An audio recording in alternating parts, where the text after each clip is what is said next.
Selamat datang kembali di channel Anime Zone. Manga One Piece chapter 981 masih memperlihatkan beberapa adegan konyol dari Luffy, Zoro, Kid, dan Killer, di mana sebelumnya mereka sempat kewalahan menghadapi Scratchman Apu yang memiliki kemampuan unik.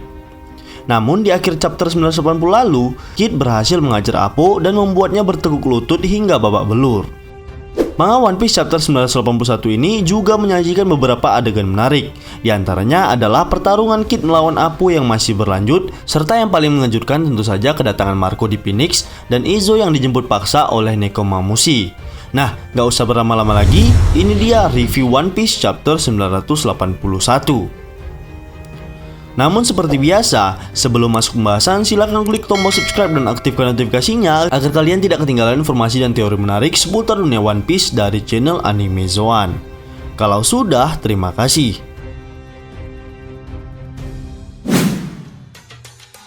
Manga One Piece chapter 981 ini dibuka dengan halaman color spread, di mana memperlihatkan para anggota bajak laut topi jerami sedang asyik menikmati musik EDM.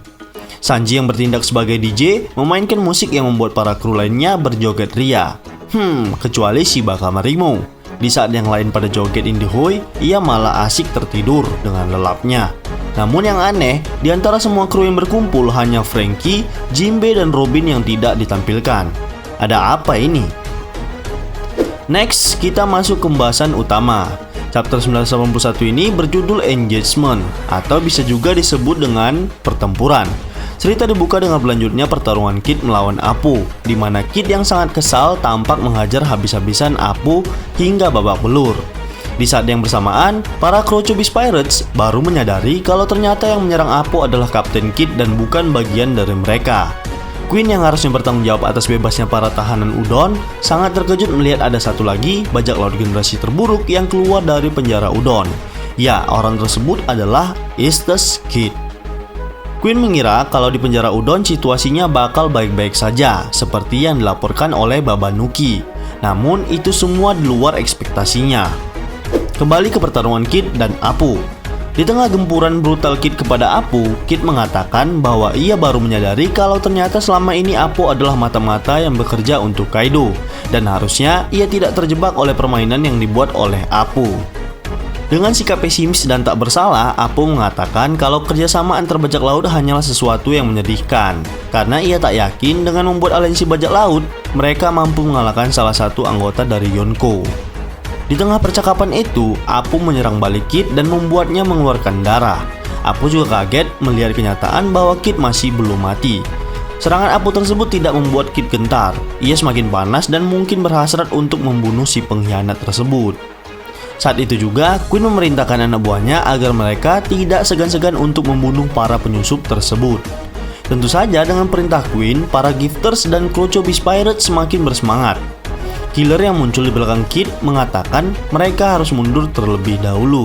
Di saat yang bersamaan, sosok Numbers yang selama ini misterius muncul dengan mendaratkan gada raksasa dan menumbangkan dua orang dalam sekali hantaman. Sosoknya yang besar membuat serangannya sangat brutal dan membabi buta, seolah ia tak mengenali siapa lawan dan siapa kawan.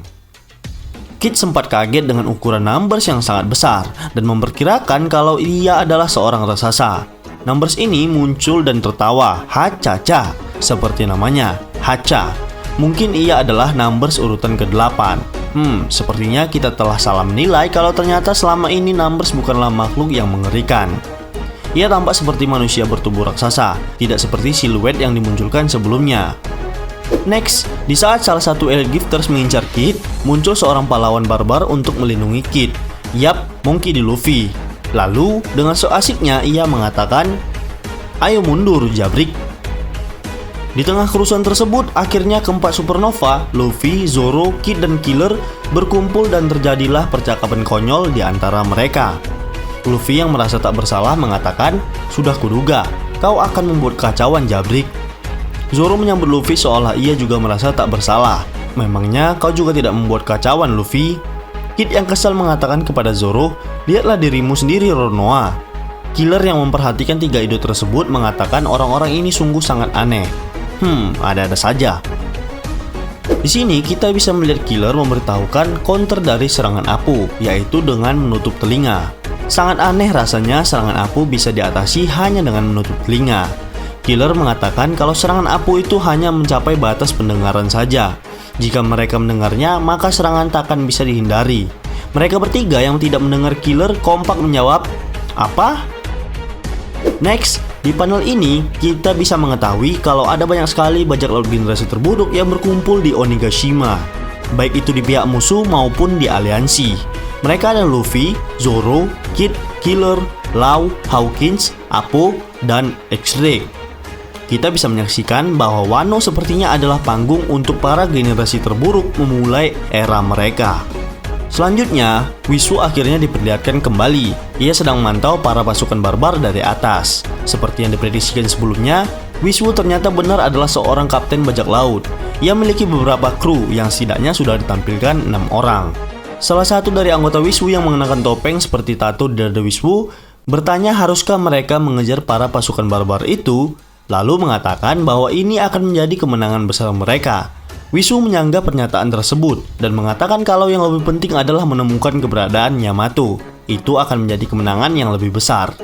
Dan mereka sepertinya tidak ingin tertinggal dari Sasaki, anggota Tobiropo yang lainnya. Di sini, Wiswu sepertinya agak kesal dengan pernyataan Queen yang akan mendepak seseorang, dan ia mengatakan kalau sebenarnya mereka satu pemikiran. Dari perkataan Wiswu tersebut, kami yakin sepertinya mereka akan saling bertarung, di mana jika Yamato berhasil ditemukan oleh Wiswu, ia akan menantang Queen untuk merebut posisi All Stars. Tentu saja kami yakin salah satu Tobiropo yang ingin dihancurkan oleh Queen adalah Wiswu. Hal ini masuk akal, bukan? Pindah ke adegan selanjutnya, di mana Big Mom yang sedang berganti kimono terlihat seperti sedang berbicara dengan seseorang melalui Dendenmushi. Percakapan itu sepertinya tentang anak-anak Big Mom yang sedang berusaha untuk tiba di Wano. Namun, seseorang di telepon tersebut berkata kalau tidak ada tanda-tanda kedatangan kapal di pelabuhan. Mendengar hal tersebut, Big Mom pun terkejut dan merasa seperti ada yang tidak beres. Selanjutnya, pasukan Kinemon akhirnya ditampilkan kembali. Mereka mulai mengubah strategi saat mendengar kabar bahwa kedatangan para samurai belum diketahui oleh musuh. Awalnya, strategi tersebut adalah untuk mengarahkan seluruh pasukan menerobos gerbang belakang. Namun, karena informasi tersebut, mereka mengubahnya dengan memisahkan diri menjadi dua kelompok di tengah jalur gunung. Setengah dari pasukan akan menyusup ke istana melewati Gunung Tengkorak. Setelah sampai di sana, mereka akan menyamar menjadi pasukan musuh dan menunggu hingga dimulainya perang. Jika rencana itu berhasil, mereka akan mengepung Kaido dan juga Orochi. Menurut kami rencana ini sepertinya tidak akan berjalan mulus, sebab sudah ada kerusuhan di jalur depan oleh pasukan barbar. Lalu kami rasa mengepung Kaido dan Orochi bukanlah sebuah tindakan yang efektif. Ternyata ada sebuah kesalahan, disebabkan oleh perubahan yang tidak tercantum dalam peta lama pasukan aliansi. Mereka terkejut ada sebuah danau yang dipenuhi oleh wisteria di sepanjang jembatan. Ya, jembatan itu mengarah ke rumah bordil. Sontak, melihat sebuah tempat prostitusi, Sanji Shikoki mesum sangat bersemangat untuk masuk ke lokasi tersebut. Di sisi lain, Kinemon berkata akan sulit melewati tempat itu dengan 2000 pasukan tanpa mengundang kecurigaan. Ternyata tempat tersebut adalah kediaman dari Black Maria, salah satu Tobiropo wanita bertubuh besar. Seperti yang diduga, Sanji langsung menerobos tempat tersebut dengan menampilkan wajah mesum dan pergerakan super cepat ala seorang pria yang sedang tergoda. Lalu, Nami menyambut kalau mereka juga harus mengikuti Sanji dengan cara seperti itu. Sementara itu, Shinobu memiliki inisiatif agar mereka membentuk tim untuk mencari Momonosuke. Sekilas, Kinemon teringat dengan kata-kata Momonosuke yang akan memikirkan sendiri cara untuk melarikan diri.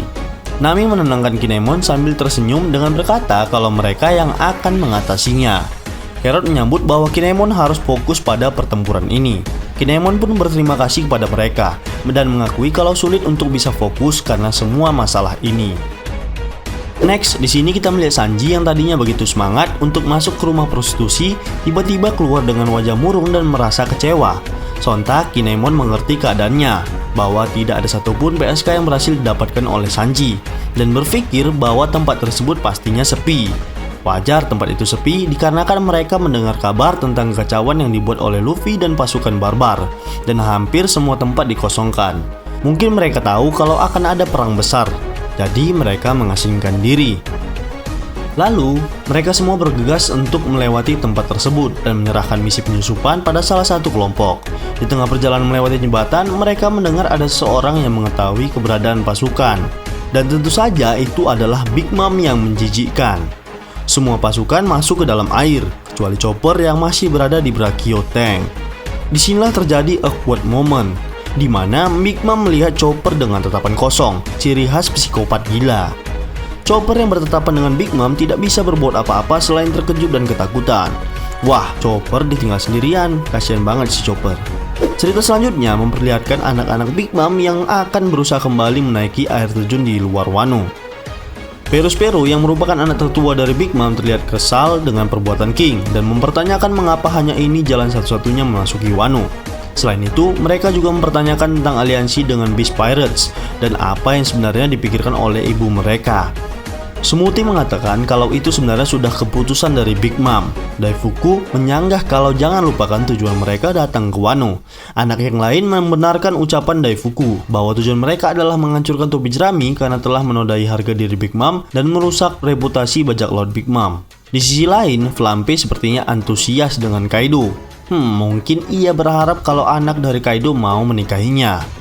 Di tengah perjalanan mereka yang hampir tiba, Perospero sekilas teringat dengan kejadian di mana King menendang Queen Mama Chanter hingga terjungkal. Lalu, tiba-tiba ada sesuatu yang terbang ke arah mereka seperti King pada saat itu.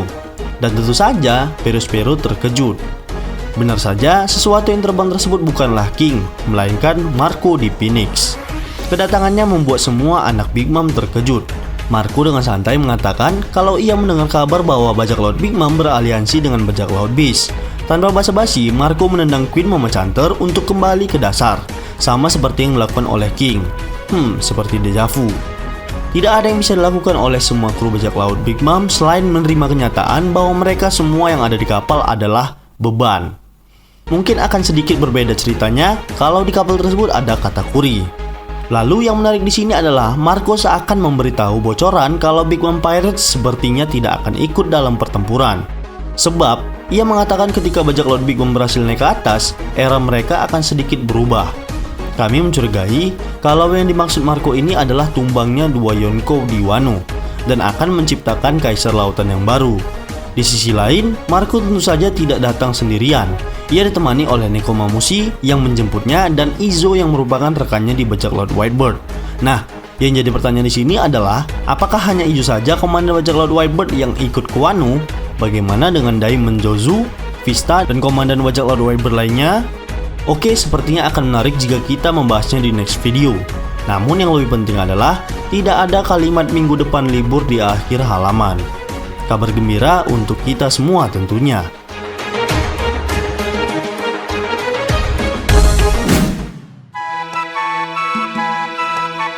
Baiklah, itulah tadi pembahasan tentang One Piece chapter 981, di mana menurut kami yang menjadi bintang di chapter kali ini adalah Marco di Phoenix, yang memang kehadirannya di Wano sudah cukup lama dinantikan oleh para penggemar.